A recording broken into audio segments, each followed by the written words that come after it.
नमस्कार मित्रांनो, आपल्या आजच्या या सत्य घटनेची सुरुवात होते उत्तर प्रदेशमधील बरेली जिल्ह्यामधून. बरेली जिल्ह्यामध्ये करमपूर नावाचं एक छोटंसं गाव आहे.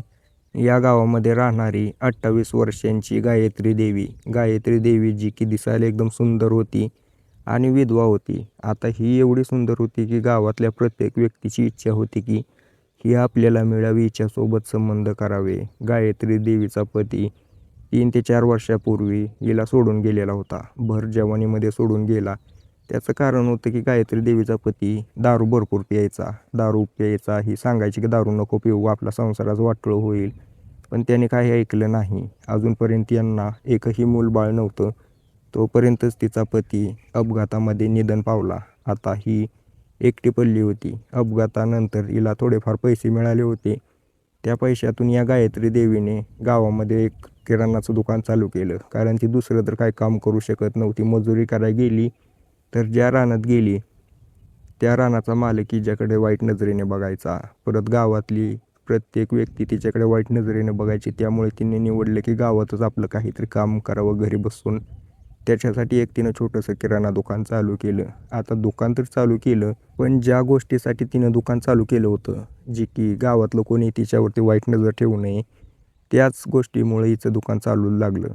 या गावातील प्रत्येक व्यक्ती, प्रत्येक तरुण हिच्या दुकानामध्ये येऊ लागला, खरेदी करू लागला, हिच्यावरती लाईन मारू लागला. यांची अशी इच्छा होती की हिच्यासोबत आपल्याला थोडा वेळ घालवायला मिळाला तरी बाद झालं.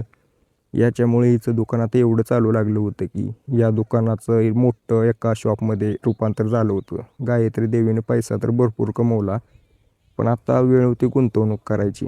गायत्री देवीच्या कानावरती पडलं की गावाच्या बाहेर एक घर विक्रीसाठी आहे. चांगलं घर आहे, किंमत चांगली मिळते. त्यामुळे तिने ते घर घेऊन टाकलं. स्मशानभूमीच्या शेजारीच घर होतं. गायत्री देवी आता तिच्या कुटुंबासह त्या ठिकाणी राहायला गेली. गायत्री देवीच्या कुटुंबामध्ये एक तिचा दीर होता, राकेश कुमार नावाचा.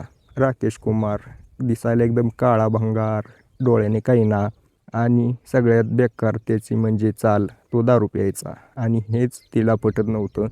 या गायत्री देवीला वाटायचं की याने दारू नाही प्यायला पाहिजेल आहे, कसंही असू दे, पण हा दारू पिला की घरी येऊन हिच्यावरती वाईट नजर ठेवतो. एक व्यक्ती तर गेला दारूमुळं सोडून, पण दुसरा व्यक्ती कोणी जाऊ नये घरातलं दारूमुळे. त्यामुळे ही त्याला कायम त्याला सांगायची की दारू पिऊ नको, पण तो ऐकण्यासाठी काही तयार नव्हता. त्यामुळे आता राकेश आणि या गायत्री देवीमध्ये पटत नव्हतं अजिबात. या गायत्री देवीचा एक नियम होता, सकाळी उठलं की घरचं काम करायचं, 7:30 वाजता दुकानामध्ये जायचं, दुकानामध्ये दिवसभर काम करून रात्रीचे 8:30 वाजता घरी यायचं, नंतर घरची कामं करायची. त्याच्यामुळे हिचा संसार तर चांगला चालू होता बिना पतीचा. 5 मे 2026चा तो दिवस होता. सकाळचे 8 वाजलेले होते. 8 वाजता या गायत्री देवीची सासू सुधा नावाची तिला म्हणते की मी शेजारच्या बाईकडे चालली आहे, तिनं मला बोलवलं, थोडं काम आहे, तर तू आजच्या दिवस दुकानावरती उशीर न जा. गायत्री देवी तिला होकार देते. आता हे सगळं बघत होता तो राकेश कुमार. राकेश कुमार सकाळ सकाळ दारू प्यायला बसला होता. दारू पीत पीत त्याला एवढी नशा झाली की ज्या वेळेला त्याची आई शेजारच्या व्यक्तीकडे गेली त्यावेळेला तो गायत्री देवीपाशी गेला आणि तो आता विसरून गेला की गायत्री देवी त्याची कोण आहे. वहिनी आहे, वयाने मोठी आहे, घरात बसलेली होती गायत्री देवी. याचाच फायदा घ्यायचा विचार करतो हा राकेश कुमार आणि घरामध्ये जातो. घरामध्ये जाऊन बघतो तर ही गायत्री स्वयंपाक करत आहे. तिच्यापाशी जाऊन तिच्या कमरेवरती हात ठेवतो, तिच्या छातीवरती हात लावायला लागतो. तिला वेगळं काहीतरी वाटतं, ती बघते वळून, तर हा राकेश आहे. या राकेशला बघून गायत्रीचं मन उडून जातं, त्याच्यावरती राग येतो. ती त्याला कानाखाली लावते आणि म्हणते की तू हे कसं काय करू शकतो, तुला समजतंय का तू काय करतोय? आता इथून पुढे जर तू माझ्यासोबत असं केलं तर मी तुला घरातून हाकलून देईल.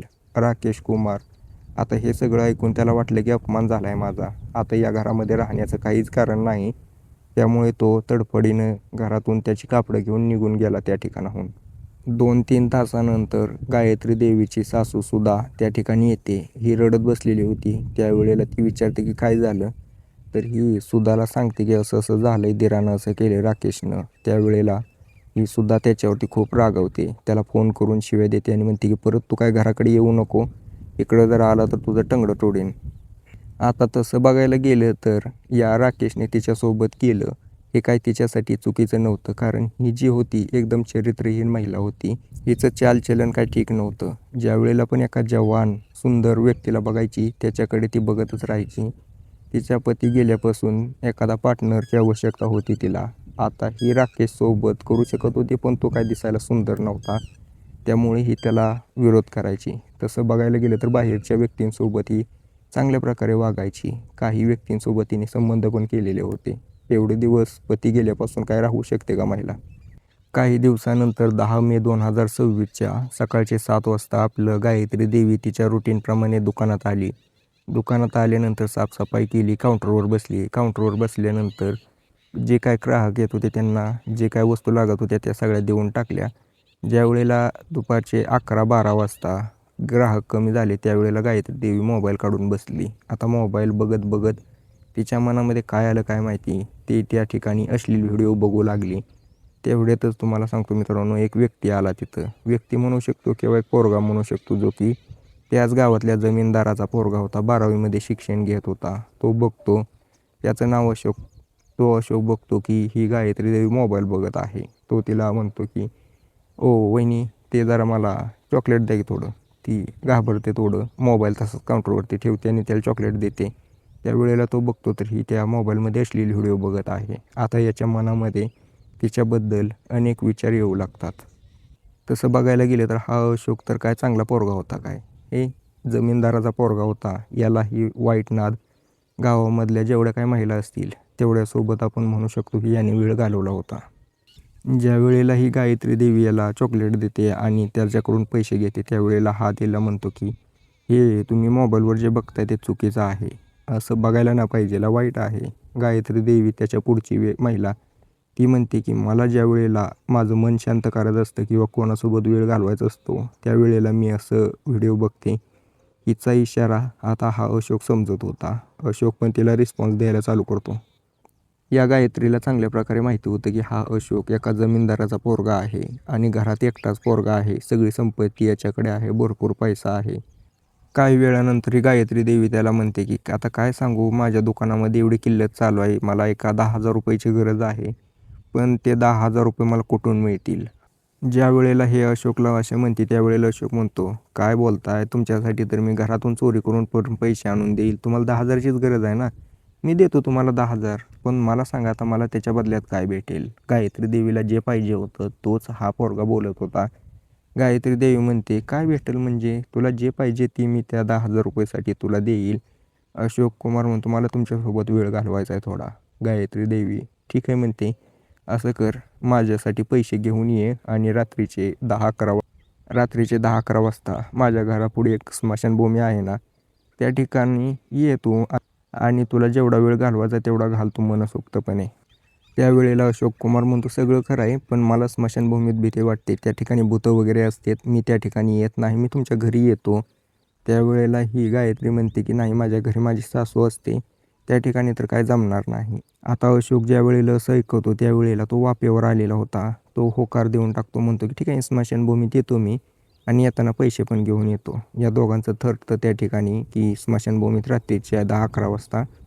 आता हे सगळं ठरवून अशोक त्या ठिकाणाहून निघून गेला. रात्रीचे 8 वाजता 8:30 वाजता गायत्रीने तिच्या रेग्युलरप्रमाणे दुकान बंद केलं, घरी गेली, जेवणाची तयारी केली, जेवण वगैरे बनवलं, तिच्या सासू सुधाला जेवण दिलं. त्या ठिकाणी सुधानं जेवण केलं. गायत्री आणि सुधा एकाच रूममध्ये झोपायच्या.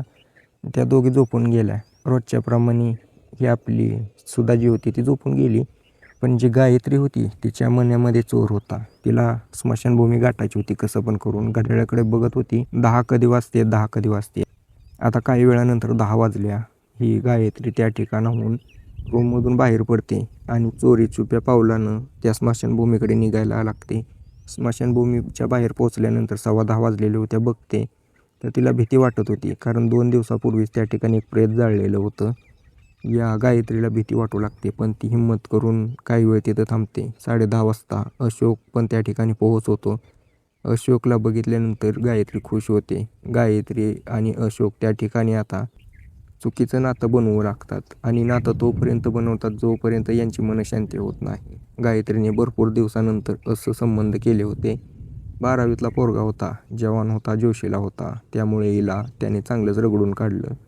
ज्या वेळेला आता हे सगळं घडलं त्यावेळेला आता या दोघांचं पण काम उरकल्यानंतर अशोक म्हणतो की मी पैसे काय आणले नाही, तेवढ्या रात्री आणणं मला बरोबर वाटलं नाही, मी उद्या सकाळी दुकानावरती येऊन पैसे देऊन जातो. गायत्रीला पैशाशी मतलब नव्हता, तिला फक्त संबंध करायचे होते. ती म्हणते हो चालेल, काही अडचण नाही, असं म्हणून ते दोघं त्या ठिकाणाहून निघून जातात. आता या गायत्रीला माहीत नव्हते की अजिबात याच स्मशानभूमीत तिच्यासोबत भविष्यात पुढे चालून असे काही कांड होणार आहेत, त्याच्यामुळे तिचं जीवन उद्ध्वस्त होईल. या गोष्टीची कसलीही कल्पना नव्हती या गायत्रीला. आता असंच काही दिवस चालतं. अशोक आणि ही गायत्री रोज 10च्या वेळेला त्या स्मशानभूमीत भेटायचे आणि संबंध बनवायचे. 18 मे 2026चा तो दिवस होता. सकाळचे 7 वाजता गायत्री देवी घरून निघते, दुकानावरती पोहोचते. दुकानामध्ये साफसफाई करून तिचे ग्राहक चालू होतात. सगळ्यांचा निपटारा करून 9:30 वाजताच्या 10 वाजायच्या वेळेस गायत्री देवीला तिची सासू सुधाचा फोन येतो. ती बघते की त्यावेळेला ती तिकडून म्हणत होती की तू पटकन घरी ये, आपल्या घरची जी वायरिंग आहे ती जळाली आहे आणि घरामध्ये जर माझा पोरगा असता या ठिकाणी तर मी त्याला बोलवलं असतं, पण आता तो पण नाही, त्यामुळे तूच ये. गायत्री देवी पटकन दुकान बंद करते, घरी पोहोचते. घरी पोहोचल्यानंतर बघते तर वायरिंग पूर्णपणे जळालेली आहे, पाक सडून गेलेले आहे. आता हिला काही समजत नाही, जर ही थांबवलं नाही तर पूर्ण घरामध्ये आग लागेल. हे तर नवीनच घर घेतलं आहे, याच्याबद्दल हिला काहीच माहीत नव्हतं. स्वतः केलं असतं, पण माहिती नसल्यामुळे ती रिस्क घ्यायची नव्हती हिला. आता ही तिच्या मोबाईलमध्ये नंबर बघू लागते, आहे का कोण ओळखीचं. तर या गायत्रीला तिच्या मोबाईलमध्ये रघु नावाचा वायरमॅन असा नंबर सेव्ह होता. या नंबरवरती कॉल लावते. याच गावामध्ये राहणारा रघु, जो की वायरमॅनचं काम करायचा, याचं दुकान पण होतं गावामध्येच. तो बघतो एक अननोन नंबर आहे. त्यावेळेला तो ऐकतो एका महिलेचा आवाज आहे दुसरीकडून. हा जो रघु होता, नाड्याचा ढिल्ला व्यक्ती, याला एखाद्या महिलेचा साधा आवाज जरी आला तो तिच्यासाठी काहीही करायला तयार असायचा, भले तिकडं ती कशी असू दे. असा व्यक्ती होता हा रघु. ज्यावेळेला तो बघतो महिलेचा आवाज आहे, तो बोलतो, त्यावेळेला समजते की ही तर गावातली विधवा महिला गायत्री आहे, हिच्यापाशी तर आपल्याला जावं लागणार. ती सांगत होती की वायरिंग जळाली. हा म्हणला मी 10च मिनिटात त्या ठिकाणी पोहोचतो. हा रघु त्या ठिकाणी तिच्या घरी जातो. रघु गायत्रीला बघून हैराण परेशान होतो, कारण त्याने अशी इतकी सुंदर महिला याच्या अगोदर कधी बघितली नव्हती. आता ही गायत्री त्याला सांगू लागते इथं आग लागली, तिथं आग लागली. हा म्हणतो तुम्ही जरा खुर्ची टाकून बसा, मी बघतो सगळं. एक अर्ध्या तासानंतर हा रघु पूर्ण सेटिंग करून देतो. सेटिंग केल्यानंतर तो लाईट चालू करून देतो. गायत्रीला म्हणतो आता झालं परफेक्ट. गायत्री म्हणते किती रुपये झाले. आता त्यावेळेला हा रघु म्हणतो तुमच्याकडून काय पैसे घ्यायचं, पण चला जाऊ द्या, माझा खर्चच द्या 500 रुपये. ही जी महिला आहे गायत्री कपाटामधून 500 रुपये काढते आणि या रघुला देते. तेवढ्यात तिची सासूसुद्धा ती म्हणते मी शेजारणीकडे चालले, तिनं बोलवले. त्या ठिकाणी ती निघून जाते. रघु तिला म्हणतो की पाण्याचा ग्लास घेऊन एक, मला तहान लागली. गायत्री त्याला पाणी द्यायला जाते. पाणी ज्या वेळेला देते त्यावेळेला तो तिचा हात धरतो आणि तिच्या कमरेला पण हात लावतो. आता हे सगळं बघून गायत्री त्याला म्हणते की हे सगळं काही करायची गरज नाही, जर तुला माझ्यासोबत वेळ घालवायचा असेल तर मला 5,000 रुपये द्यावं लागतील आणि रात्रीचे 8-9 वाजता स्मशानभूमीत ये. आता रघु तर त्या ठिकाणी स्मशानभूमीचं नाव ऐकून थोडं घाबरतो, पण म्हणतो की ठीक आहे चालेल, काय अडचण नाही, मी 5,000 रुपये घेऊन येतो. गायत्री दुकानात जाते. हे सगळं घडल्यानंतर 11 वाजता दुकानात जाऊन बसते आणि रात्र होण्याची वाट बघू लागते. रात्रीचे 8-9 वाजता ती जेवण करून स्मशानभूमीत जाते. त्यावेळेला तिला रघुची वाट बघू लागते. 8चे 9 वाजल्या, 9चे 10 वाजल्या, पण ती काय त्या ठिकाणी येईनाच. रघुला कॉल करते. त्यावेळेला रघु म्हणतो माझी पत्नी जी आहे ती अचानक तिच्या पोटात दुखायला लागलं, त्यामुळे मी दवाखान्यात आलोय, तर आज काही येऊ शकत नाही. गायत्री त्याच्यावरती रागावते. गायत्री एकतर पहिलेच घाबरलेली होती, कारण तिच्या मनामध्ये भूताचं भ्या बसलेलं होतं. गायत्री आता हळूहळू निघायला लागते, पण काही वेळातच 2च मिनिटात तिच्या खांद्यावरती कोणीतरी हात ठेवला. आता हे सगळं बघून ती पूर्णपणे घाबरली, ओरडू लागली, पण तिचं तोंड दाबण्यात आलं. तिच्या तोंडावरती कोणीतरी रुमाल ठेवला आणि तिला स्मशानभूमीत घेऊन गेले. या वेळेपर्यंत तर ही पूर्णपणे बेशुद्ध झालेली होती. आता ही कोण होतं त्याच्याबद्दल काहीच अंदाज नव्हता. हिला वाटलं की भूत आहे. हिला एवढं जाणवत होतं की हिच्या अंगावरती कोणीतरी कापडं काढतं एक आणि हिच्यासोबत नको ते कृत्य करते. आता हे सगळं कृत्य होत होतं, हिला जाणवत होतं, हिला दर्द होत होता, पण काही करू शकत नव्हती. आता हे सगळं घडल्यानंतर सकाळचे 6 वाजता अचानक हिला जाग आली. कोणी याच्यात ती अंगावरची कापडं काढलेली होती, ती इकडं तिकडं पडलेली, ती काढलेली, गाठली आणि घरी पोहोचली. घरी पोहोचल्यानंतर हिच्या मनामध्ये भीती बसलेली. घरी पोहोचून रूममध्ये जाऊन बसली. काहीच करेना, निवांत शांत बसायची. आता ज्या वेळेला तिची सासूसुद्धा बघते की गायत्री अशी का करते, ही सुद्धा तिला विचारू लागते की नेमकं काय झाले, तू शांत शांत राहायला लागली, पण ती काही सांगेना. आता या गायत्रीने दुकान पण उघडायचं सोडून दिलं, बाहेर जायचं सोडून दिलं. हिच्या मनामध्ये एकच भीती, भूत येतंय माझ्यासोबत संबंध करतंय. आता हा सिलसिला असा चालू झाला होता की तो भूत तिच्या घरी यायचा रात्री आणि हिच्यासोबत नको ते कृत्य करायचा. तोपर्यंत करायचा जोपर्यंत त्याचं पाणी निघत नाही. या गोष्टीला 15 दिवस गेले, महिना गेला. गायत्री आता पूर्णपणे वेड्यासारखी करू लागली होती. याला काहीच समजत नव्हतं. एकदम शांत राहायची, कारण तिच्या मनामध्ये भूताची भीती बसली होती. हिची सासू तिला विचारायची, पण ती सांगण्यासाठी काही तयार नव्हती. सुद्धा एक दिवशी तिच्या सुनेला गायत्रीला म्हणते की मी माझ्या मैत्रिणीकडे चालले, तर तू गाडीची काळजी घे. गायत्री हो म्हणते आणि तिच्याच नादी लागते. ती रस्त्याने जाताना गायत्रीच्या मैत्रिणीला भेटते. गायत्रीच्या मैत्रिणीला सांगते की अशी अशी घटना झाली आणि ही 1 महिना झालं शांत शांतच राहते. तिला विचार नेमकं काय झालं, मी विचारलं तरी सांगेना. सुनीता नावाची तिची मैत्रीण तिच्या घरी पोहोचते. गायत्रीची अवस्था बघून तिला वाईट वाटतं. गायत्रीला विचारू लागते, पण गायत्री काही सांगण्यासाठी तयार नव्हती. एकदा ती जबरदस्ती करून विचारते, त्यावेळेला गायत्री सांगू लागते. म्हणते की माझ्यासोबत असं झालं होतं, मी एकदा स्मशानभूमीत गेले आणि त्या ठिकाणी कोणीतरी माझ्यासोबत संबंध केले, मला वाटतंय भूतच आहे. आता तिची मैत्रीण म्हणते की असं काही नसतं, भूत वगैरे तुझ्यासोबत हे कोणीतरी व्यक्तीच करत आहे, चल आपण पोलीस स्टेशनमध्ये जाऊ. गायत्री जाण्यासाठी तयार नव्हती, पण ज्या वेळेला ती तिच्यावरती दबाव आणते त्यावेळेला गायत्री त्या ठिकाणी जाण्यासाठी तयार होते. दोघे पोलीस स्टेशनमध्ये पोहोचतात. त्या ठिकाणी पोलीस निरीक्षक अभिजित हे कार्यरत होते. अभिजित सरांपाशी जाऊन ती गायत्रीची मैत्रीण सांगू लागते अशी अशी घटना घडली. पोलीस निरीक्षक म्हणतात की भूत वगैरे काही नसतं, तुमच्याच कोणीतरी आसपासची व्यक्ती असेल, ते हे करत आहे चुकीचं काम. तुम्ही घरी जावा, आम्हाला ॲड्रेस द्या, आम्ही तुमच्या घराच्या बाहेर 3-4 पोलीस त्या ठिकाणी लावतो साध्या कपड्यामध्ये. आता ही दोघी घरी जातात, ॲड्रेस देऊन घरी पोहोचतात. रात्र होण्याची वाट बघतात. पोलीस त्या ठिकाणी येऊन त्यांची ड्युटी करू लागतात. रात्रीचे 9 वाजता अचानक यांच्या घराचा दरवाजा उघडण्याचा आवाज येतो. कुलूप होतं, चावीनंच उघडत होते. त्यावेळेला पोलीस त्या ठिकाणी पोहोचतात. त्या व्यक्तीला अटक करतात. गायत्रीला बोलवतात. तिची सासू त्या ठिकाणी येते. तिची मैत्रीण होती ती पण त्या ठिकाणी आलेली होती. बघतात पोलीस तर एक व्यक्ती आहे, काळा, काना, तिरका डोळ्यानं बघणारा, थोडं दारूच्या नशेत असलेला. आता ज्या वेळेला ही महिला तिच्याकडे बघते त्यावेळेला ती बघते की तो राकेश कुमार आहे, जो की हिचाच दीर आहे. हिचाच दीर एवढे दिवस तिच्यासोबत ते वाईट काम करत होता. आता हे सगळं ज्या वेळेला तिच्या डोळ्यासमोर येतं त्यावेळेला ते हैराण होते. पोलीस त्याला विचारू लागतात की काय विषय आहे सांग आम्हाला, नसेल तर तुला चांगलाच दणका देईल. पोलिसांना ज्या वेळेला तो सांगू लागतो, आता हा राकेश कुमार सांगू लागतो की मी बघितलं 5 मेला माझी जी वहिनी आहे ती एका पोरासोबत 12वीच्या संबंध करत होती आणि मी तिथंच बसून दारू पित होतो. मी सगळं बघितलं, मला हे सहन झालं नाही आणि माझी ही इच्छा होती हिच्यासोबत करण्याची. त्यामुळे मी आता तिच्यासोबत पुढे चालू केलं हे आणि भूत बनून येऊन तिच्यासोबत हे सगळं करत होतो.